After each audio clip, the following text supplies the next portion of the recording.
Hello students, I hope कि आप सभी ने अभी कोड करना स्टार्ट कर दिया होगा। जैसे कि मैंने आपको लास्ट क्लासेस में बोला था, तो जल्दी से स्टार्ट कर दीजिए। और ये जो हमारी प्लेलिस्ट है ये बहुत ही एडवांस लेवल तक जाने वाली है। जैसे कि आपको पता है कि हमने बिगिनर टू प्रो का आपसे प्रॉमिस किया हुआ है, तो वो हम क्या करने वाले हैं, इसको धीरे धीरे एडवांस लेवल तक लेके जाएंगे। तो आप कोड करना शुरू रखिए, कोड करना आपको बंद करना नहीं है। आइए जल्दी से, मैं आपको स्क्रीन पे एक प्रॉब्लम लिया है मैंने। देखिए, ये फिर से हमने प्रॉब्लम इंटरव्यू प्रॉब्लम लिया हुआ है, अरे बेस्ड, क्योंकि हमारा जो टॉपिक चालू है वो फिलहाल अरे चालू है। और ये बहुत ही सिंपल क्वेश्चन है। और एट लास्ट में आपको इसके अदर अप्रोचेस क्या होते हैं या फिर ऑप्टिमाइज अप्रोच क्या होते हैं वो भी मैं आपको बताऊंगा। तो आइए जल्दी से मैं क्वेश्चन रीड करके आपको क्वेश्चन सॉल्व कर देता हूं। देखिए, क्वेश्चन का नाम क्या है। सबसे पहले तो ये कौन सा प्लेटफॉर्म है भाई, कोड स्टूडियो। मैंने आपको आइडिया दी थी लास्ट टाइम। देखिए, कोड का नाम है फाइंड यूनिक। चलिए रीड कर लेते हैं problem statement. You have been given an integer array of size n where n is equal to 2m plus 1, यानी कि एक अरे की साइज दी हुई है हमें n, और ये n क्या होता है, n होता है 2m plus 1। देखिए बेटा, ये तो बहुत सिंपल है। ये 2m यानी क्या भाई, ट्वाइस m हमारा रिप्रेजेंटेशन होता है काय का, इवन नंबर का। तो भाई ये 2m plus 1 यानी क्या, 2m plus 1 रिप्रेजेंटेशन होता है ऑड नंबर्स का। यानी कि इसका बोलना ये है कि ये जो n है ये हमेशा क्या रहेगा, एक ऑड नंबर रहेगा। देखिए, ये आपको पता होना चाहिए कि ट्वाइस m इवन नंबर का रिप्रेजेंटेशन होता है, ट्वाइस m प्लस 1 का रिप्रेजेंटेशन होता है ऑड नंबर्स का। चलिए आगे देखते हैं। ठीक है, now in the given array list m numbers are present twice and 1 number is present only once. अच्छा, देखो मैं आपको एक एग्जांपल से बताता हूं। सपोज n की वैल्यू 9 है, तो मुझे बताइए ये 9 आपका ऐसा नहीं हुआ 2 इंटू 4 प्लस 1, यानी कि m की वैल्यू क्या हो गई 4। यानी कि वहां पे ये जो 9 एलिमेंट्स है n इक्वल टू 9, उसमें 4 एलिमेंट है जो दो बार रहेंगे। ठीक है, और एक एलिमेंट है जो क्या रहेगा, सिर्फ एक बार रहेगा। यानी कि वहां पे यूनिक एलिमेंट प्रेजेंट रहेगा, ऐसा इनका बोलना है। आइए, you need to find and return that number which is unique in the array. अच्छा, देखिए सभी नंबर दो बार थे, पर एक नंबर वहां पे क्या रहेगा, एक बार। वो हमें पता करना है कौन। Note, unique element is always present in the list according to the given condition. देखिए, बहुत ही बढ़िया सेंटेंस है ये। इनका बोलना है कि यूनिक एलिमेंट वहां पे ऑलवेज प्रेजेंट रहेगा। ठीक है, और वो आपको पता करना है। आइए जल्दी से डिटेल एक्सप्लेनेशन देखते हैं। Input format, first line will contain an integer t denoting the number of test cases और queries to be run, then the test cases follow. यानी कि t टेस्ट केसेस का प्रॉब्लम है, जैसे हम आपको लास्ट क्लास में बताए थे। First line of each test case और query contain an integer n representing the size of array. देखिए, यानी कि टेस्ट केस 2 लाइन का रहेगा, यानी हर टेस्ट केस की डिटेल हमें 2 लाइन्स में दी रहेंगी। पहले दिया रहेगा n, और सेकेंड लाइन में हमें दिया रहेगा कि वो n नंबर्स, यानी कि वो अरे क्या है, वो n नंबर्स हमें दिए जाएंगे। आगे देखते हैं। ठीक है, बहुत ही सिंपल है ये। Output format, for each test case print the unique element present in the array. यानी कि आपको करना क्या है, सिर्फ जो यूनिक एलिमेंट है उसको प्रिंट करवाना है। ठीक है, output for every test case will be printed in separate line. भाई करना नहीं है, कुछ भी नहीं करना है हमें। मैं आपको बताता हूं क्यों कुछ भी नहीं करना है। इनका बोलना है कि टेस्ट केस का आउटपुट, हर टेस्ट केस का आउटपुट क्या कीजिए, न्यू लाइन पे प्रिंट कीजिए। मुझे बताइए, हमें आउटपुट प्रिंट करना ही नहीं है, कैसे पता मुझे, क्योंकि देखिए मुझे यहाँ पे क्लियरली दिख रहा है कि इन्होंने हमें एक मेथड बना के दी हुई है फाइंड यूनिक, जिसका रिटर्न टाइप इंटीजर है। इसका मतलब अब हमें सिर्फ इस फंक्शन की क्या करनी है, डेफिनेशन कंप्लीट करनी है। हमें कंप्लीट कोडिंग तो करनी नहीं है, ड्राइवर्स कोड तो इन्होंने लिख के रखा होगा। ठीक है, कंस्ट्रेंट, देखिए टेस्ट केसेस 100 आ सकते हैं, n maximum 10 to the power 3 आ सकता है, time limit 1 second. Okay, sample input 1, देखिए ये 1 यानी कि टेस्ट केसेस का काउंट होगा, 7 होगा n, और ये 7 एलिमेंट्स का अरे दिया हुआ है। देखिए ये 2 कितनी बार है यहाँ पे, 2 बार, 3 कितनी बार है, 2 बार, 1 कितनी बार है, 1 बार, 6 कितनी बार है, 2 बार। देखिए क्वेश्चन का मीनिंग तो बहुत सिंपल है कि वहां पे सभी एलिमेंट 2 बार आएंगे, पर कोई एक एलिमेंट होगा जो एक बार आएगा, वही हमें क्या करना है, प्रिंट या फिर रिटर्न करवाना है। तो मुझे लगता है यहाँ पे इसका आंसर 1 आना चाहिए। देखिए इसका आंसर 1 आया। अच्छा, आ जाइए इधर, ये 2 क्या है, टेस्ट केसेस। भाई 2 टेस्ट केस आएंगे। देखिए ये पहले टेस्ट केस का इनपुट क्या भाई, 5 एलिमेंट आएंगे, 2 4 7 2 4, यानी कि ये हमारा क्या है, पहले टेस्ट केस का इनपुट। देखिए 2 2 बार है, 4 1 बार है, 7 2 बार है। देखिए आंसर 4 आना चाहिए। अच्छा, चलिए इसका बताइए, एलिमेंट्स कितने हैं, 9, ये सेकंड टेस्ट केस है। देखिए 1 2 बार आ रहा है, 3 2 बार आ रहा है, 6 2 बार आ रहा है, 7 2 बार आ रहा है, 10, यस 10 एक बार आ रहा है। देखिए इसका आंसर आया 10। आई होप आप समझ रहे हो। चलिए मैं क्या करता हूँ, टेस्ट केस कॉपी कर लेता हूँ, सो दैट मैं आपको इसका ब्रूट फोर्स अप्रोच, बहुत ही सिंपल अप्रोच बताता हूँ। और एट लास्ट मैं आपको इसके बाकी अप्रोच भी बता दूंगा, थोड़ी सी आइडिया दे दूंगा। पर हम इसको डिटेल में फिर से सॉल्व करने वाले इस क्वेश्चन को कब, जब हम आपको सिखाएंगे टाइम कॉम्प्लेक्सिटी और space complexity, mainly time complexity. ठीक है, तब मैं आपको इसके ऑप्टिमाइज अप्रोच भी कोड करके दूंगा। ठीक है, फिलहाल मैं आपको जल्दी से इसको ब्रूट फोर्स से क्या कर देता हूं, कोड करके देता हूं। ठीक है, चलिए एक इनपुट लिख लेते हैं। बताइए क्या है इनपुट है, एक काम करते हैं, ये वाला नहीं, ये 7 एलिमेंट्स वाला लिख लेते हैं। हाँ, 7 एलिमेंट्स वाला क्या है भाई, यहाँ पे n इक्वल टू कितना है, 7। अच्छा, पहला element 2, then 3, then 1, then 6, okay, then 3, then 6, then 2। अरे देखिए भाई बरोबर है क्या? हाँ, 6 3 6 2। चलिए आइए जल्दी से मैं क्या कर देता हूँ, इसको बंद करके इसको कोड एडिटर, ठीक है, कोड एडिटर पे देखिए हमें C++ में कोड करना है तो हमने C++ लिया। देखिए ये फंक्शन का नाम क्या है? फाइंड यूनिक, ठीक है। इसको इनपुट क्या आया हुआ है? देखिए ये जो पैरामीटर्स है, पैरामीटर्स क्या आया हुआ है इसको? ARR, ठीक है, यानी कि एक अरे आया हुआ है और जिसकी साइज क्या में स्टोर है? साइज नाम के वेरिएबल में। और हमें रिटर्न करना है, क्या रिटर्न करना है भाई? हमें जो भी वहां पे यूनिक एलिमेंट है वो, और ये हमें कोड लिखने के लिए हमें यहाँ पे प्रोविजन दिया गया है, ठीक है। चलिए पहले तो मैं आपको अप्रोच समझा देता हूँ, बहुत ही सिंपल अप्रोच है। मुझे बताइए हम क्या करेंगे। जो ये पहला एलिमेंट है, हम इसको पहले एलिमेंट को क्या कर देंगे? करंट नाम के वेरिएबल में डाल देंगे। सपोज मैंने करंट में क्या डाल दिया? 2 डाल दिया। अब मैं क्या करूंगा, ये पहले एलिमेंट के लिए मैं पूरा का पूरा अरे स्टार्टिंग से लेके लास्ट तक ट्रेवर्स करूंगा और मैं देखूंगा कि इस अरे में 2 कितनी बार आ रहा है। मुझे बताइए 2 एक यहाँ पे आ रहा है और 2 एक कहां पे आ रहा है? यहाँ पे, यानी उस 2 की फ्रीक्वेंसी कितनी हो गई इस अरे में? 2 टाइम्स, ओके।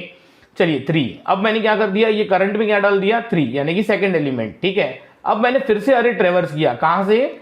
स्टार्टिंग से लेके तो लास्ट तक, ठीक है। और मैंने काउंट किया कि 3 कितनी बार आता है। देखिए ये 3 एक बार आया, ये 3 2 बार आया। अच्छा, तो 3 की फ्रीक्वेंसी भी क्या हो गई भाई? 2 टाइम्स। छोड़ दीजिए, मुझे तो यूनिक एलिमेंट निकालना है। फिर मैंने उठाया किसको? 1 को, और इस 1 को मैंने डाल दिया काय में? करंट में, यानी कि वेरिएबल में। और मैंने इस 1 को क्या किया? स्टार्टिंग से अरे मैंने क्या किया? ट्रेवर्स किया लास्ट तक, और मैंने क्या किया? इस 1 को वहां पे चेक किया कि ये 1 कितनी बार आता है। तो भाई ये 1 तो वहां पे एक ही बार आया। देखिए ये 2 3 1 6 3 6 2, तो 1 तो बेटा एक ही बार आया, यानी इस 1 की फ्रीक्वेंसी क्या आ गई बेटा? इस 1 की फ्रीक्वेंसी तो 1 आ गई, यानी ये 2 2 बार अवेलेबल था, 3 2 बार अवेलेबल था, पर 1 तो वहां पे एक ही बार अवेलेबल है। तो मैं यहां से क्या कर दूंगा? देखिए ये 1 मेरा काय में पड़ा हुआ है? करंट नाम के वेरिएबल में। तो मैं यहां से क्या कर दूंगा? रिटर्न कर दूंगा। मैं यहां से रिटर्न कर दूंगा कौन सा? Current element. आई होप आपको समझ में आ गया होगा ये अप्रोच। पहले मैं इसको कोड करता हूं, फिर मैं आपको इसकी टाइम कॉम्प्लेक्सिटी भी बताने वाला हूं, ठीक है। चलिए फिलहाल मैं इसको हटाता नहीं हूं और मैं इसको कोड कर देता हूं। कोड करने के बाद मैं आपको इसको क्या करके दूंगा? ड्राई रन भी करके दूंगा। आई होप आप समझ रहे हो, ठीक है। चलिए जल्दी से मैं पहले तो क्या कर देता हूं? इंटीजर एक करंट, जैसे कि मैंने आपको बोला, तो एक मैंने करंट वेरिएबल ले लिया, ठीक है। करंट वेरिएबल के साथ साथ मैंने क्या कर दिया? एक काउंटर वेरिएबल ले लिया। काउंटर वेरिएबल यानी कि सी, ठीक है। चलिए यानी सी यानी कि जिसमें हम फ्रीक्वेंसी स्टोर करेंगे कि भाई कोई भी एलिमेंट कितनी बार आ रहा है, फ्रीक्वेंसी स्टोर करने के लिए। चलिए मैं क्या कर देता हूं? यहाँ पे 2 नेस्टेड फॉर लूप लगा लेता हूं, जैसे मैंने आपको सिखाया अभी अभी, ठीक है। इंट i इक्वल टू 0, ठीक है। i लेस देन क्या यूज किया इन्होंने? साइज की n, साइज यूज किया हुआ है, ठीक है। देखिए int i equal to 0, i less than size i plus plus. मुझे बताइए ऐसा करने से हम क्या करेंगे? ये पूरे अरे को ट्रेवर्स कर लेंगे। अच्छा, सबसे पहले हमें क्या करना है? सबसे पहले हमें करंट एलिमेंट में पहला एलिमेंट जो भी होगा, यानी कि ith एलिमेंट, ठीक है। ith एलिमेंट को मैंने काय में डाल दिया भाई? करंट में। अच्छा, फिर मैंने कर दिया c equal to 0। c equal to 0 क्या भाई? मुझे जिस एलिमेंट की यानी करंट एलिमेंट की फ्रीक्वेंसी निकालनी है काय में? c में। तो मैंने फिलहाल c को तो काय से इनिशियलाइज कर दिया? 0 से। चलिए मैं एक नेस्टेड फॉर लूप में एक और फॉर लूप लगा लेता हूं। मैंने लिया यहाँ पे integer j equals to 0, j less than कहां तक करेंगे भाई? इसको भी हम साइज तक ही करेंगे। j लेस देन साइज यानी कि पूरा पूरा ट्रेवर्स करेंगे लास्ट तक, और हम कर देते हैं यहाँ पे j प्लस प्लस। अच्छा, इस फॉर लूप में हमें करना क्या है? कुछ नहीं करना है, हमें सिर्फ फ्रीक्वेंसी काउंट करनी है। किसकी भाई? करंट एलिमेंट की। तो मैंने बोला कि अगर करंट एलिमेंट अगर क्या हो जाए? अरे के एलिमेंट से, ठीक है, अरे के एलिमेंट से क्या हो जाए? अगर इक्वल हो जाए तो आप क्या कीजिए? ये जो c है, इस c का क्या कीजिए? आप काउंट इंक्रीज कर दीजिए। आई होप आप समझ रहे हो। देखिए मैं आपको एक और बात बता देता हूं कि मैंने इस फॉर लूप को कोई करली ब्रेस नहीं लगाया। क्यों? क्योंकि इस फॉर लूप में इसके नीचे लिखा हुआ एक स्टेटमेंट बाय डिफॉल्ट उस फॉर में कंसिडर होता है, और ये जो C++ है ये इस इफ में है, इफ के नीचे लिखा हुआ भी एक स्टेटमेंट बाय डिफॉल्ट उस इफ के अंदर कंसिडर होता है। तो देखो बेटा, इस फॉर में भी एक स्टेटमेंट है इफ, इस इफ में भी एक ही स्टेटमेंट है C++, इसीलिए ना मैंने इस इफ स्टेटमेंट को करली ब्रेस लगाया ना फॉर को। आपको लगाने आप लगा सकते हो, मैं ज्यादा कॉम्प्लिकेटेड करता नहीं हूं, ठीक है। और हमारा एम भी यही है कि हम आपको बहुत ही सिंपल तरीके से कोडिंग करना सिखाए। मेरा एम बेटा पर्सनली यही है कि हम आपके अंदर एक क्रांतिकारी परिवर्तन लाना चाहते हैं कोडिंग सिखा के, और वो हम लाके रहेंगे इस प्लेलिस्ट के थ्रू। और इसके बाद हमने सोचा है कि सीपी की भी प्लेलिस्ट हम अपलोड करेंगे, मींस कॉम्पिटिटिव प्रोग्रामिंग की, वो भी मेरे स्टाइल में, ठीक है। चलिए आई होप कि ये फ्रीक्वेंसी आ गई इसमें, ठीक है। मैं क्या कर देता हूं, ये जो फ्रीक्वेंसी आई है ना भाई, अगर ये फ्रीक्वेंसी काउंट क्या है? 1 है, यानी वो एलिमेंट पूरे अरे में एक ही बार प्रेजेंट है, तो मुझे चुपचाप उसको क्या कर देना है भाई? रिटर्न कर देना है, ठीक है। किसको रिटर्न कर देना है? करंट एलिमेंट को। क्यों भाई? क्योंकि c इक्वल टू क्या आ गया? 1 आ गया। यानी कि वो कितनी बार अवेलेबल है वहां पे, सिर्फ और सिर्फ एक बार अवेलेबल है, तो मुझे उसको रिटर्न करवा देना है। देखिए ये जो रिटर्न स्टेटमेंट है ये बहुत बार काय का काम करता है, ब्रेक का भी काम करता है, ठीक है। यानी कि ये जो रिटर्न स्टेटमेंट है, जैसे ही हम यहाँ पे ये रिटर्न स्टेटमेंट रन होगा ना बेटा, ये हमारा जो ऊपर का फॉर लूप है ना ये ब्रेक हो जाएगा, क्योंकि हमने इस मेथड का रिटर्न टाइप इंट था, हमने एक इंटीजर वैल्यू रिटर्न करवा दी, यानी हम उस मेथड से बाहर आ गए। यानी कि ये रिटर्न स्टेटमेंट बहुत बार काय का काम करता है, ब्रेक का भी काम करता है। आई होप कि ये कोड चल जाना चाहिए। आइए चला के देख लेते हैं और उसके बाद हम आपको ड्राई रन करके बताएंगे, ठीक है। चलिए हाँ देखिए भाई ये कोड हमारा सक्सेसफुली चल गया, टेस्ट केस 1 2 3 पास हो गया। चलिए एक बार सबमिट भी करके देखते हैं। चलो हाँ देखिए कंपाइलेशन चेक हो गया। हाँ भाई ये बोल रहा है कि 6 के 6 टेस्ट केसेस पास हो गए और ये कोड हमारा क्या हो गया, अच्छे से सबमिट हो गया है। आई होप आप समझ रहे हो। चलिए फिर भी मैं आपको क्या कर देता हूँ, इसको ड्राई रन कर देता हूँ। भाई ये प्रॉब्लम में हम स्क्रीन बड़ी करके आपको ड्राई रन करना सिखा देते हैं कि ये कोड कर क्या रहा था। हाँ और एक बात आपको लग रहा होगा कि भाई ये लूप हमने, देखिए किसी स्टूडेंट को लग रहा होगा कि भाई जैसे कि एक मिनट हाँ देखिए जैसे कि ये 2 है, तो मुझे बताइए इस 2 को मैंने ये 2 के आगे से ट्रेवर्स करके क्यों चेक नहीं किया कि 2 नेक्स्ट 2 अवेलेबल है कि नहीं है, या फिर जब मैंने ये 3 करंट में डाला तो मैंने यहाँ पे सेकंड फॉर लूप जे का i+1 से क्यों नहीं चलाया, किसी स्टूडेंट को ये लग रहा होगा। तो मुझे बताइए बेटा किसी दिन आपकी अरेंजमेंट ऐसी आ गई 3 3 4 4 और उसके बाद आया आपका 2, तो मुझे बताइए ये 3, अगर मैं इस 3 को आगे चेक करूं कितनी बार है, हाँ तो भाई ये 3 आगे एक बार है, यानी आपको पता चल जाएगा 3 2 बार है। पर मुझे बताइए जब करंट में ये सेकंड वाला 3 आ जाएगा तब मुझे बताइए 3 के लिए आगे मुझे कोई एलिमेंट मिल रहा है क्या, नहीं, तो हम 3 को रिटर्न करवा देंगे। इसीलिए आपको क्या करना है, हर एक एलिमेंट के लिए अरे स्टार्टिंग से, देखो मैंने यहाँ पे स्टार्टिंग से पूरा ट्रेवर्स किया हुआ है। आई होप आप समझ रहे हो, बहुत ही सिंपल है। आइए जल्दी से मैं इसको ड्राई रन करके आपको जल्दी से इसकी क्या बता देता हूँ, टाइम कॉम्प्लेक्सिटी बता देता हूं, ठीक है। ड्राई रन यानी क्या, बहुत सिंपल है। देखिए सबसे पहले तो मैंने ये करंट वेरिएबल इनिशियलाइज किया, सी इनिशियलाइज किया, फिर हमने क्या किया है, एक i=0 का एक लूप लगाया, ठीक है। i=0 यानी क्या भाई, पहला एलिमेंट ये ARR ऑफ i काय में आ गया, करंट एलिमेंट में, ठीक है। चलिए मुझे यहाँ पे फिर से एक एग्जाम्पल लेना पड़ेगा। चलिए मैं एक छोटा सा एग्जाम्पल ले लेता हूँ, क्या जैसे कि मैंने ले लिया n=5, ठीक है। ये पहले आ गया 2 3, फिर आ गया 1, फिर आ गया फिर से 2, फिर से आ गया 3। हाँ अब बताइए ये अरे है सपोज, ठीक है, ये 0th इंडेक्स, ये 1 इंडेक्स, ये 2 इंडेक्स, ये 3 और ये 4, ये अरे के इंडेक्स नंबर, ठीक है। अब आप एज्यूम कर लीजिए कि ये पहला एलिमेंट है, ठीक है। तो मुझे बताइए ये मैंने जो लिखा हुआ है i=0 के लिए ये i=0 हमारा करंट में गया, यानी कि करंट में मेरा पहले क्या आ गया भाई, करंट में हमारा सबसे पहले आ गया 2।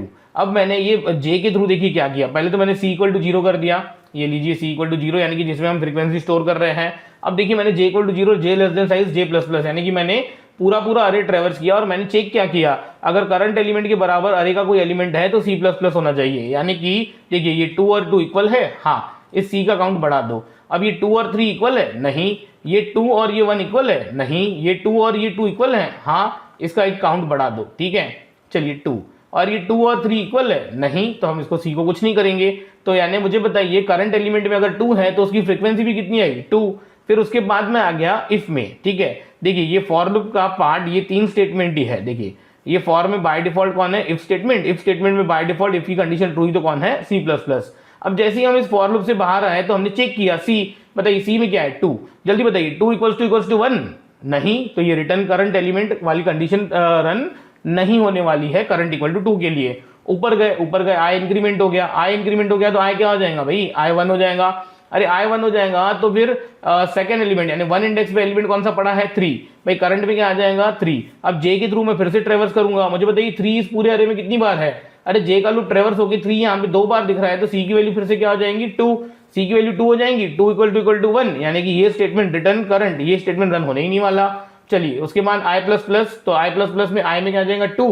अब बताइए सेकंड इंडेक्स पे कौन सा एलिमेंट है 1, तो करंट में क्या आ जाएगा 1। अब इस 1 की जब हम फ्रीक्वेंसी निकालेंगे तो 1 तो वहां पे एक बार है, तो c क्या हो जाएगा हमारा 1 हो जाएगा।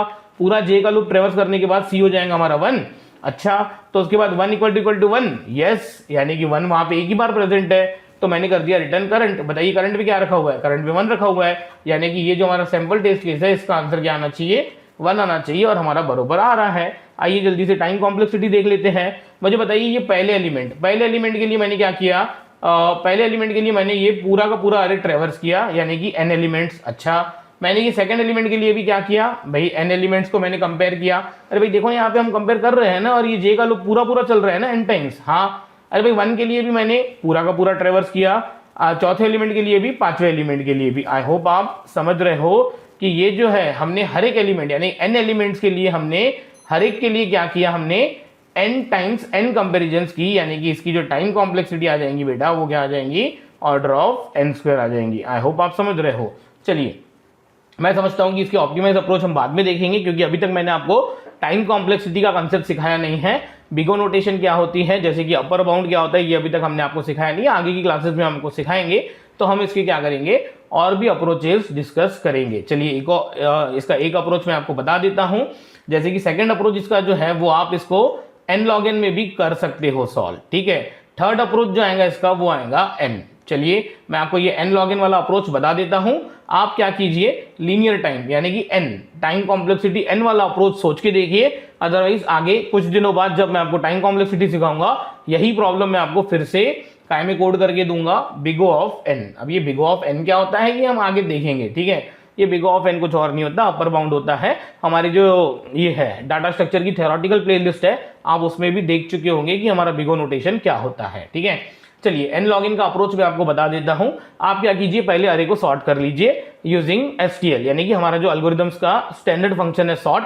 मुझे बताइए हमारा जो स्टैंडर्ड सॉर्ट फंक्शन है वो कितना टाइम लेता है भाई, वो टाइम लेता है n log n, ठीक है। और उसके बाद जैसे कि आपने इसको सॉर्ट कर दिया, मुझे बताइए इसको सॉर्ट कर दिया तो ये ऐसा नहीं हो जाएगा 1 2 2 3 3, और फिर आप क्या कीजिए करंट एलिमेंट को उसके नेक्स्ट एलिमेंट के साथ चेक कीजिए, अगर वो सेम है तो छोड़ दीजिए, अगर करंट एलिमेंट नेक्स्ट एलिमेंट के साथ सेम नहीं है तो इसका मतलब वो वहां पे एक ही बार है और उसको रिटर्न करवा दीजिए। यानी कि इस काम के लिए भी आपको एक लीनियर टाइम लगेगा, यानी कि n log n plus n। तो बेटा ये n log n plus n यानी कि मैक्सिमाइज रूल अप्लाई होता है, और इसकी ओवरऑल टाइम कॉम्प्लेक्सिटी तो बेटा big O of n log n ही आएंगी।